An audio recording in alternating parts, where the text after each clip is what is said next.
एक सवाल मेरे भी मन में आता है कि अगर जिस तरह से केजरीवाल आए थे, उन्होंने अपनी दिल्ली में पहचान बनाई by taking on Delhi chief minister, उस समय शीला दीक्षित जी थी। उन्होंने बहुत एलिगेशंस रेज करे, उसमें से कुछ साबित नहीं हुआ है। जैसे कि उन्होंने नितिन गडकरी को रिजाइन किया तो उनको शीला अपोलोजाइज किया, तो उनको फिर शीला दीक्षित के पास भी करना चाहिए, स्पेशली अगर आप कांग्रेस के साथ तालमेल कर रहे हैं। Sheila Dikshit was the face of Delhi Congress और अभी भी उनके नाम पे वोट होते हैं। देखिए, ऐसा है कि अगर ये 2012-13 में एंटी करप्शन वाली पूरी कहानियां नहीं बनाते तो ये कहीं नहीं रहते। तो इस देश में करप्शन को लेके एक अजब खुजली रहती है लोगों के दिल में।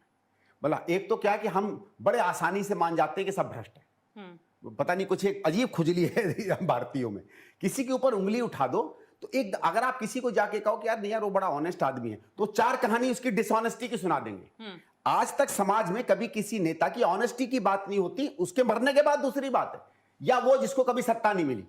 एक तो हम ये मानते हैं कि जिसको कभी सत्ता नहीं मिली सबसे अच्छा नेता वही होता, ठीक है, जो जिसको कभी मौका नहीं मिला वही ज्यादा अच्छा प्रधानमंत्री बनता। एक तो ये अजब हमारे में कथा कहानी है। वो ये भी तो इसको ये जानता था कि उसको हम अगर कुरेदते रहेंगे तो हमें मौका कहीं ना कहीं मिलेगा। तो 11, 12, 13 में जो तमाम ये सीएजी की रिपोर्ट्स आई और माहौल बना, उसका इन्होंने फायदा उठाया, ठीक है, और बिना किसी तथ्य के, बिना किसी कहानी के, बिना किसी डेटा के इन्होंने तमाम इल्जाम हम पर लगाए। वो एक ऐसा समय है कि जब कांग्रेस पार्टी ने भी मुझे लगता है रणनीतिक रूप में बड़ी भारी गलती की कि हमने दिल्ली में और जगहों पे अपने मुख्यमंत्रियों को, पार्टी को उस तरीके से डिफेंड नहीं किया जिस तरीके से हम करना चाह रहे थे। क्योंकि शायद कांग्रेस पार्टी में ये हो गया होगा कि 15 साल हो गए या शीला जी निपट लें तो अगले हम बन जाएंगे। उस चक्कर में इन्होंने क्या किया, खुद ही निपट गए सबके सब। पूरी की पूरी कांग्रेस आज 2 कॉर्पोरेटर 4 कॉर्पोरेटर जिताने में पसीने छूट रहे हैं। तो किसी और को निशाना बनाने के चक्कर में हमने अपने पैर पर ही न कुल्हाड़ी मार ली, हमने अपना पूरा पेड़ ही काट डाला। पर चलो, अब दिक्कत क्या है केजरीवाल को कि जिस दिन इन्होंने इस बात को मान लिया कि शीला जी के खिलाफ उसके तमाम तथ्य सरासर झूठे थे, वो पार्टी नेस्तनाबूद हो जाएगी। देखिए, ये उसका क्रक्स है। उसका क्रक्स कोई एंटी करप्शन, देश हित, बाबा साहब अंबेडकर, शहीद भगत सिंह नहीं है। ये है कि उसने एक प्रतिष्ठित मुख्यमंत्री को बदनाम करके उसको हटाकर अपनी जगह बनाई। अगर वो कोर, भाई एटम बम का वो कोर है, वो कोर हटा दो, फिर बाद में खाली रहता, उसको हथौड़े से भी हम तोड़ सकते हैं। जिस दिन उन्होंने वो कर दिया, अब मैं आपको बता रहा हूं 6 महीने में इसके अपने काडर के लोग उसको गाली देंगे। तो ये वो कर ही नहीं सकता है। नितिन गडकरी को अपोलोजाइज कर लें, कपिल सिब्बल जी से माफी मांग लें, जेटली साहब से वो माफी मांग लें, ये सब उसके कोर में नहीं है। ये तो ठीक है, फ्रंट फुट पे बैटिंग कर रहे थे, एक चौवा इधर भी चला गया, एक चौवा उधर भी चला गया, वो वाला है। कोर तो शीला जी थी और उसके बारे में वो नहीं कह सकते, क्योंकि उनको शीला जी वाला वोट भी चाहिए। कांग्रेस वोट ही आम आदमी पार्टी के पास, वो तो है, कांग्रेस वोट भी है। देखो, इस समय किस चीज से वो लिपटा हुआ है, रेवड़ी, लालच, उसके अलावा तो कुछ है नहीं, ठीक है। मैं जैसे कांग्रेस है, कांग्रेस कई राज्यों में जहां है, हम आप रेवड़ी टाइप की पॉलिटिक्स करें ना करें, ठीक है, हम वो वाला काम करें ना करें, फिर भी 30-40% हमारा वोट तटस्थ है। हम सरकार अच्छी दें बुरी दें, हम एक ये अगर जैसे अपनी बिजली और पानी की फ्री फंडी बंद कर दे तो इसको तो 7-8 कॉर्पोरेटर, क्या 2 कॉर्पोरेटर नहीं मिलेंगे दिल्ली में। तो इसका तो बेस ही बहुत कमजोर है ना। हाँ। और वो बेस तैयार है कभी भी कांग्रेस में वापस आने के लिए। Correct. तो उसको ये बेचारा कैसे, देखिए, जिसकी आप समझ लीजिए, मैं आपसे एक मैं बड़ा ओछा एग्जाम्पल देता हूं, ठीक है, मैं आपसे मुलाकात करता हूं, हम दोनों कॉलेज में हैं, मैं अपना नाम आपको झूठा बताता हूं, मेरा चेहरा भी है नहीं है, मैं मुखौटा लेके आपके पास चला जाता हूं, मैं घर की पूरी झूठी कहानी आपको समझा देता हूं, मैं अपनी गोत्र गलत बता देता हूं, सब कुछ आपको झूठ बता देता हूं, और आप मंडप में बैठ के मुझसे शादी कर लेती हो। अब उसके बाद मैं सच कैसे बताऊं? पहली चीज तो शादी टूटेगी ना, ठीक है ना। तो और उसमें बाराती और मारेंगे। अब ये तो बेचारा उस चक्कर में फंस गया, क्या करे। मुझे तो कभी कभी दया आती है। तो अभी अरविंद सिंह लवली ने बयान दिया था कि जब पुलिस ने, ईडी ने केजरीवाल को अरेस्ट किया था तो इसे बहुत मुश्किल से मैं संदीप दीक्षित को मना के वहां प्रोटेस्ट के लिए ले गया था। नहीं, देखिए वो क्या हुआ था, देखो ऐसा है, इस पे भी आ जाते हैं। क्या है ये, इसमें कांग्रेस का स्टैंड क्या, कम से कम आज से 15-20 दिन पहले तक तो स्टैंड क्या था मुझे मालूम था। हाल में क्या बदल गया है, क्या नहीं बदल गया, मैं नहीं जानता हूं। हमारा ये था कि मैं तो पिछले 10 साल से बार बार चीजों को रेखांकित कर रहा हूं, कहां मुझे लग रहा है कि दिल्ली सरकार में गड़बड़ हुई है, जिसमें भ्रष्टाचार की बू आती है। अब वो किसने की, क्या की, ये तो एजेंसियां तय करेंगी। विपक्ष के रूप में हमारे पास जब भी कोई सूचना आएगी, हमें उसको राजनीतिक रूप से बाहर लाना है, उसकी बात करनी है। अब उसमें तथ्य है नहीं है, ये राजनीतिक दल का पूरी जिम्मेवारी नहीं होती। उसका काम होता है चीजों को रेखांकित करना, जनता के बीच में लाना। हम लोग उस बातों को लाते रहे कि काफी समय तक। मैं भी एलजी के पास कई चीजों की चिट्ठी लेके गया, कुछ में उन्होंने इंक्वायरी भी ऑर्डर की है। लिकर एक ऐसी चीज थी, शराब नीति एक ऐसी चीज थी तो बड़े व्यापक रूप से सबको पता चल गई।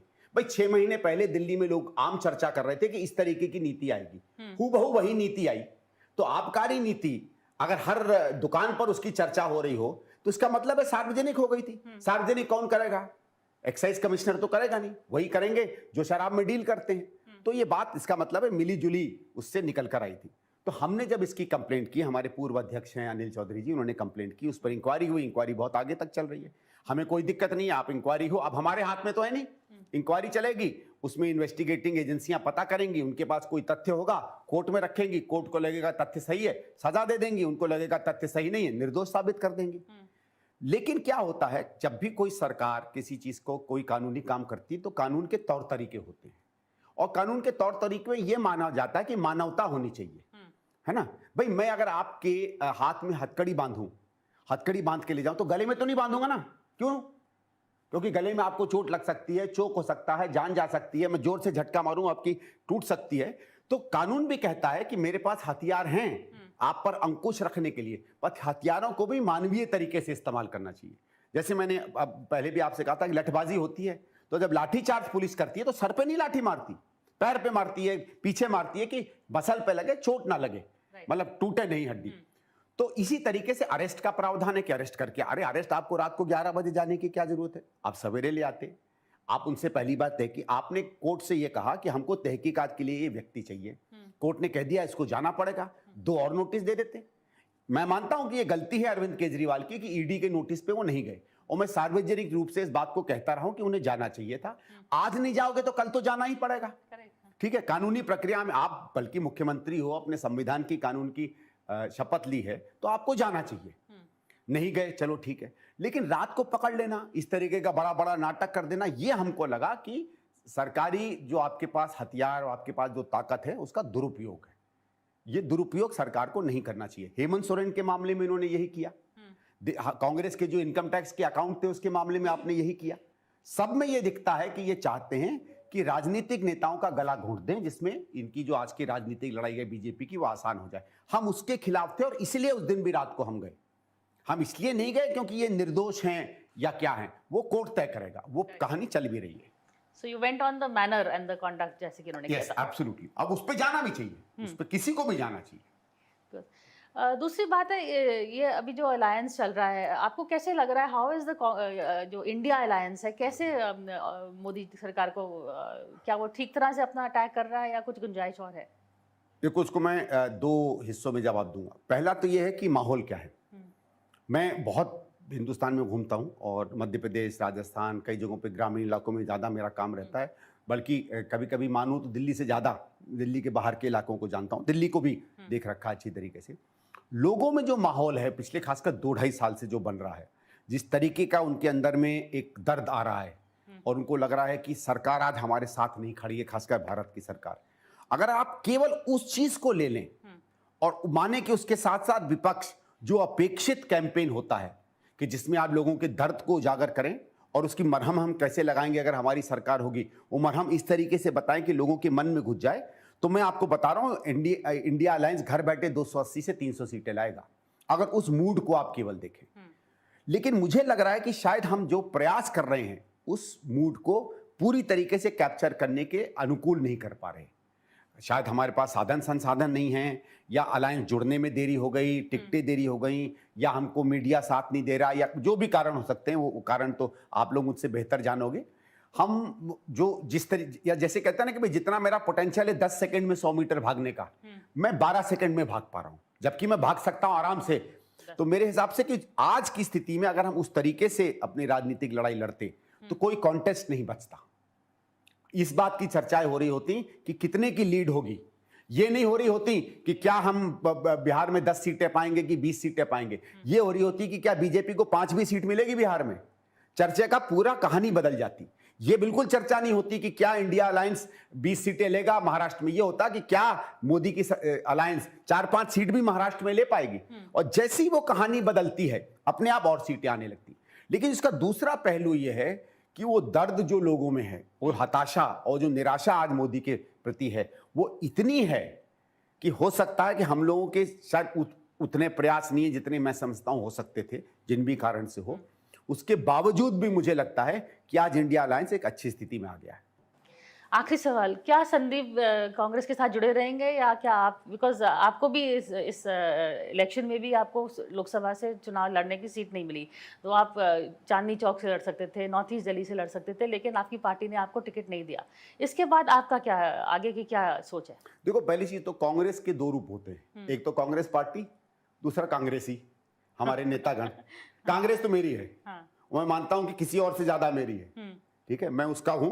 और जो आदमी कांग्रेस के मूल सोच पे विश्वास रखता है, कांग्रेस उसकी होती है और कोई मुझे उस कांग्रेस से नहीं निकाल सकता।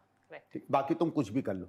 जहां तक कांग्रेस नेताओं की बात है, कांग्रेस का एक अपना स्वभाव है, वो चाहते हैं लोग आए जाएं, बात करें, उनके साथ रहें, उनकी भाषा बोलें, मतलब थोड़ा सा तोता टाइप का मामला ज्यादा रहे। वो मेरा स्वभाव ही नहीं रहा है। आप दरबारी तो नहीं है? पहले भी नहीं थे, आज भी नहीं हूं, आगे भी नहीं रहूंगा। मुझे नुकसान भी उससे होता रहेगा।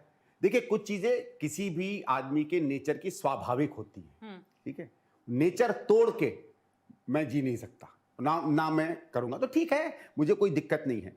लेकिन कांग्रेस के लिए बात करनी, कांग्रेस के लिए लड़ना, अपने अपने तरीके से अपने मंच बनाकर अपनी अपनी जहां मौका मिले कांग्रेस के लिए काम करते रहना, वो मैं करता रहा हूं, आज भी कर रहा हूं और करता रहूंगा।